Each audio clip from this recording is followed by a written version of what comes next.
Na mtazamaji, ni wasaa kuangaza habari za michezo na burudani. Mimi ni Esther Mtebe, karibu na tuanze na habari za michezo kitaifa. Rais wa Zanzibar na mwenyekiti wa Baraza la Mapinduzi, Daktari Hussein Ali Mwinyi ameutembelea mradi wa kimkakati wa mji wa Zanzibar Sports City uliopo Fumba kuangalia maendeleo ya ujenzi huo. Zaidi na Witness Ngalawa.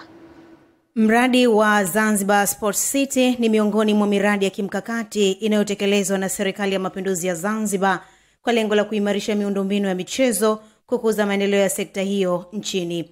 Katika ziara hiyo, Rais Daktari Mwinyi alihakikishia Wizara ya Habari, Sanaa, Utamaduni na Michezo pamoja na kampuni ya Orkun Group kuwa serikali imefungua milango kuhakikisha ujenzi huo unafanyika kwa kasi, ufanisi, kwa kuzingatia viwango vya kimataifa. Aidha, aliitaka wizara na mkandarasi kutowasilisha changamoto kwa kuchelewa ili serikali iweze kutoa ufumbuzi wa haraka pale unapohitajika.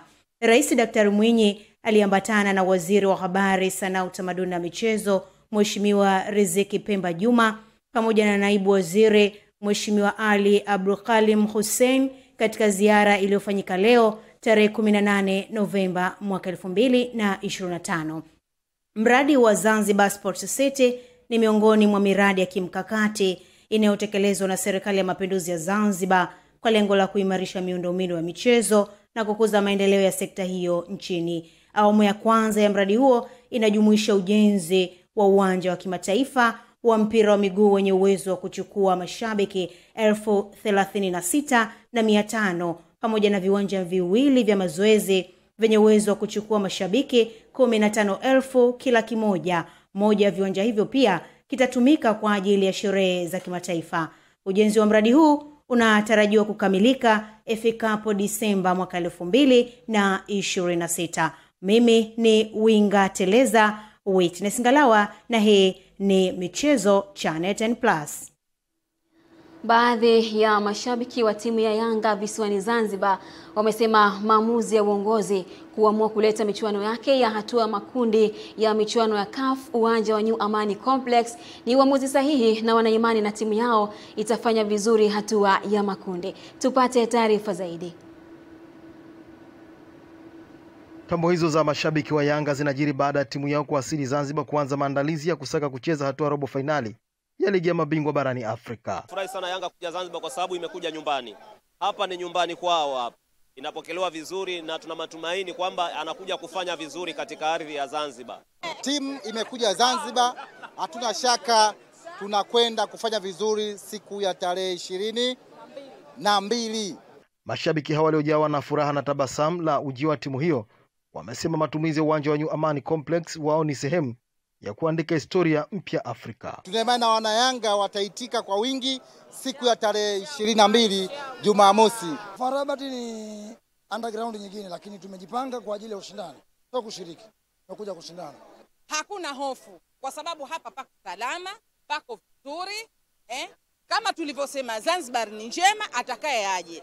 Meneja wa timu ya Young African Walter Harrison amesema timu imesafiri salama na tayari kuanza maandalizi ya michezo iliyo mbele yao. Subiri wachezaji takribani 5 ambao wako kwenye timu zao za taifa na watajiunga na sisi by kesho kutwa na tutakuwa full kikosi. So kwa upande wa majeruhi hali iko hivyo, lakini kama ambavyo unajua tuna kikosi kipana ambacho kina ubora na tunategemea kabisa kwa wale ambao wapo timamu kimwili ambao sio majeruhi, tutakuwa kwenye nafasi nzuri sana ya kwenda kuipeperusha vizuri bendera ya nchi.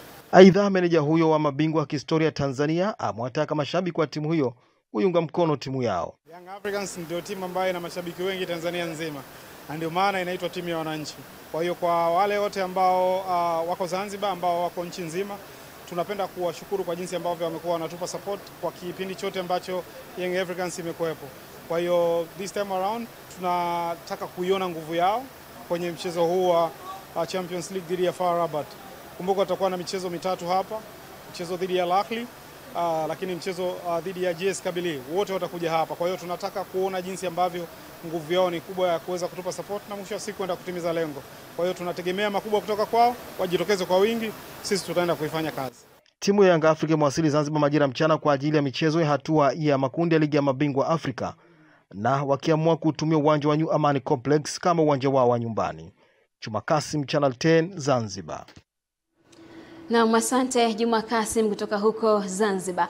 Na kwingineko, wakati klabu ya Singida Black Stars ikiwasili salama nchini Nigeria tayari kwa ajili ya mchezo wake wa kwanza wa makundi kombe la shirikisho barani Afrika dhidi ya CR Belouizdad, uongozi wa timu hiyo umeeleza kuwa uhakika wa timu hiyo inafanya vizuri katika mashindano hayo. Na akieleza matarajio yao, mkuu wa utawala wa klabu hiyo Muhibu Kanu amesema kuwa kwanza wao kutinga hatua ya makundi ni mafanikio makubwa kwao, lakini bado hawaitoshi. Hapo watahakikisha wanafika hatua ya mbali zaidi kutokana na uwepo wa benchi la ufundi bora na wachezaji wenye ubora na uzoefu. Mashindano haya wakati tunaingia tulisema kwa mara yetu ya kwanza twende group stage. Mpaka hapa tumefikia ni achievement kubwa na tunaenda kujipongeza, lakini sasa kwa sababu tunaenda group stage tunaenda kuziweka target mbili huko mbele. Tutakapoenda kusogea itakuwa ni furaha na nzuri sana kwetu kama management. Mashindano hakuna mtu wa kumdharau na hakuna mtu wa kumuogopa. Kila mtu aliyeingia kwenye hatua hii huko ndio kwenye ligi kwenyewe. Ukiacha na ile preliminary round ambayo tumetoka, tunaenda kwenye mashindano yenyewe sahihi. Ukiangalia kikosi kwa nacho, ukiangalia mchezaji mmoja mmoja, tuna professional players. Sisi ni mara ya kwanza kama timu ni mara ya kwanza kwenda. Lakini ukiangalia Chama, Chota Chama ameenda mara kibao, anajua ladha mashindano yale, anajua hatua gani afanye. Ukienda kuangalia mtu Halid Aucho ameyafanya mengi. Tuna mtu kama Maruf Chake kutoka kwenye timu aliyotoka, tuna kina Chuku, tuna mtu captain kama Kennedy Juma amefanya akiwa na Simba, wakina Kaseke amefanya akiwa na Yanga. Kwa hiyo tuna wachezaji, tuna chemistry wachezaji wengi ambao ukiangalia klabu kama klabu ni mara ya kwanza kushiriki, lakini ndani yake kuna chemistry ya watu ambao wameshaenda kwenye mashindano ya mara nyingi. Kiasi kwamba haitupi tabu, tunapata ushauri mzuri na tufanikiwa. Timu ya taifa ya mchezo wa ngumi kwa wanaume inatarajiwa kushiriki mashindano ya ngumi ubingwa wa dunia yatakayofanyika mjini Dubai kuanzia Disemba 1 hadi 15 mwaka huu. Tupate taarifa zaidi na mwanamichezo wetu. Hayo yameelezwa na katibu mkuu wa shirikisho la ngumi Tanzania Makore Mashaga alipozungumza na Channel 10 Michezo, ambapo amesema maandalizi ya timu hiyo yataanza rasmi Novemba 18 yakihusisha jumla ya wachezaji 13. Wachezaji tunaowapeleka sasa hivi tuna mpango wa kupeleka full team kama mipango yetu ya kupata pesa zinazohitajika zitakuwa njema. Tunataka tupeleke full team ya wachezaji 13, nikimaanisha kuanzia uzito wa chini minimum weight mpaka super heavyweight. Na jumla yake ndio inakuwa 13 kama itawezekana.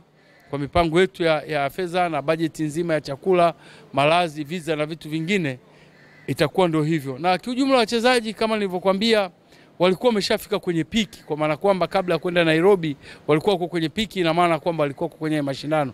Ingawa tuliingia kwenye uchaguzi na kwa wamedrop kidogo, swala zima ambalo tutabakia kwa hizi siku ambazo zimebakia mpaka kufikia tarehe 12 bado tutaweka pale kwenye piki ili waweze kushindana vema katika hayo mashindano muhimu. Katika hatua nyingine, Mashaga ametumia nafasi hiyo kuomba wadau kuwashika mkono ili kufanikisha maandalizi na safari yao. Wajitokeze kwa maana kwamba ni swala muhimu sana kwa maendeleo ya michezo hapa nchini Tanzania. Kwa hiyo kama kuna wadau ambao wanaweza kusapoti swala zima la kufanikisha hiyo safari, ni vema wakafanikisha, kwa sababu tuna swala zima la air ticket ya kwenda na kurudi kwa full team ya wachezaji 13 na viongozi ambao hawatapungua 5, lakini pia kuna swala zima la chakula na malazi.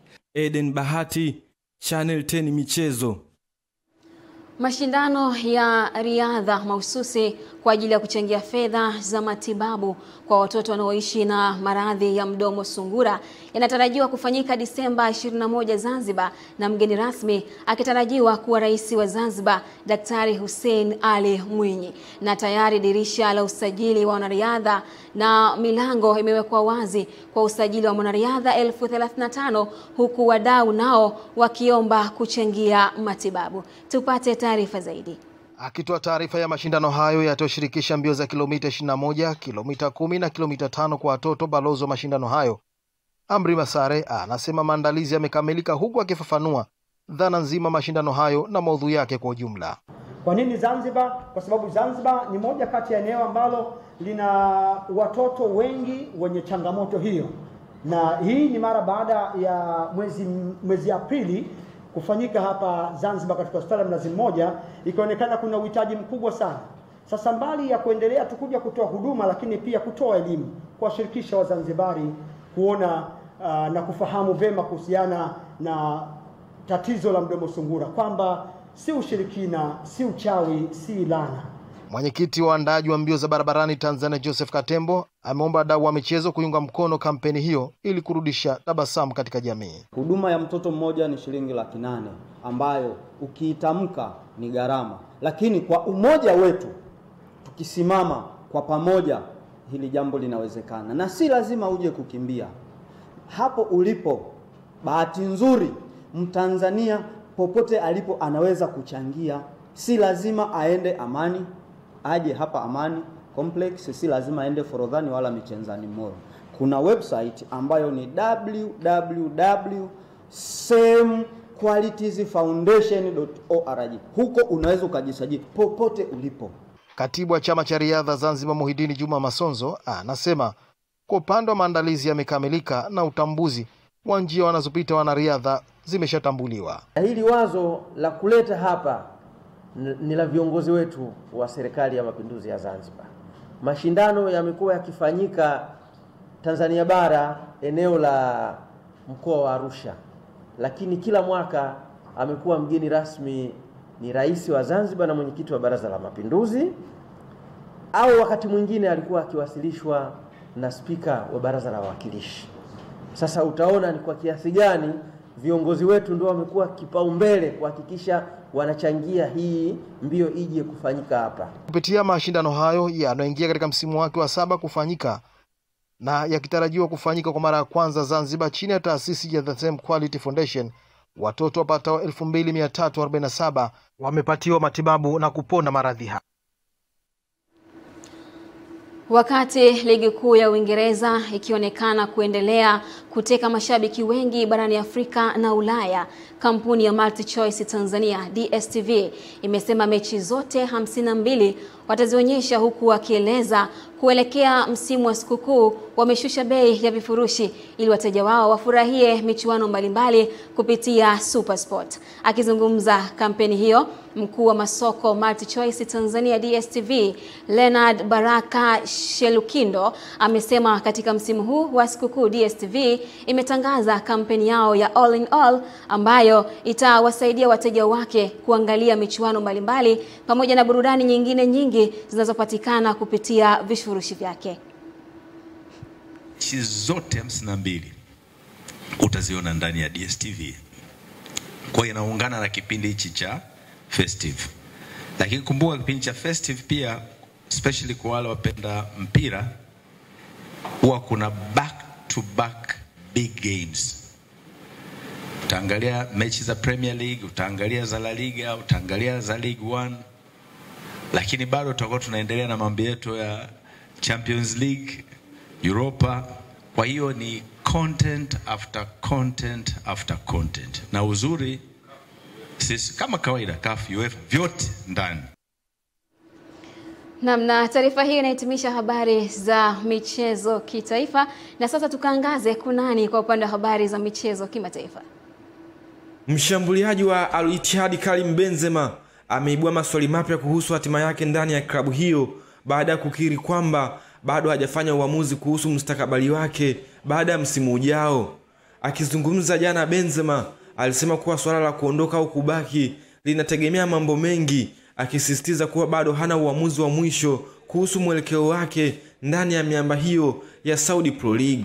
Benzema, raia wa Ufaransa ambaye alisaini mkataba wa miaka 3 na Al Ittihad, ametajwa mara kwa mara kwenye tetesi za kuondoka, lakini amebainisha kuwa kwa sasa anajikita kwenye majukumu ya uwanjani huku akingoja kuona mwelekeo wa mambo ndani ya klabu hiyo. Nyota huyo pia aliongeza kuwa hana wasiwasi kuhusu mustakabali wake wa soka na kwamba anajiandaa kuisaidia Al Ittihad kwenye michuano ikiwemo ligi ya mabingwa barani Asia.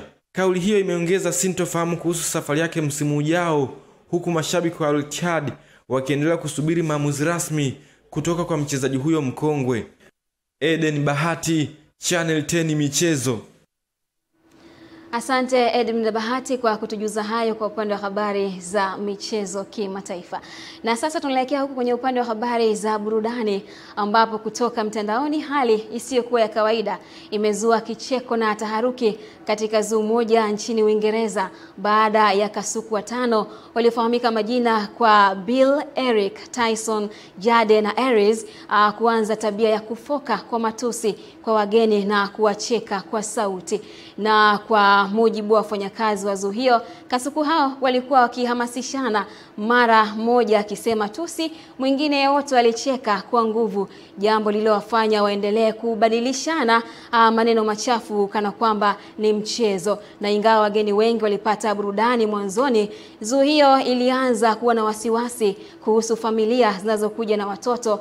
Zaidi ya hapo, kulikuwa na hofu kwamba tabia hiyo ingeweza kuathiri kasuku wengine waliokuwepo eneo hilo la zoo, na ilizua ili kuzuia maambukizi ya lugha chafu kutoka kwa kikundi hicho cha kasuku, walihamishwa na kuwekwa kwenye mabanda tofauti na wengine kutolewa kabisa kwenye zoo hiyo. Mambo hayo ambayo yanaendelea kwenye ulimwengu, kistajabu ya Musa basi utayaona ya Firauni. Hivyo ndivyo ambavyo tunatamatisha habari za michezo na burudani kwa usiku huu leo. Mimi ni Esther Mtebe, nikurejeshe kwake mwenzangu kwa ajili ya kutimisha habari ya kutwa nzima.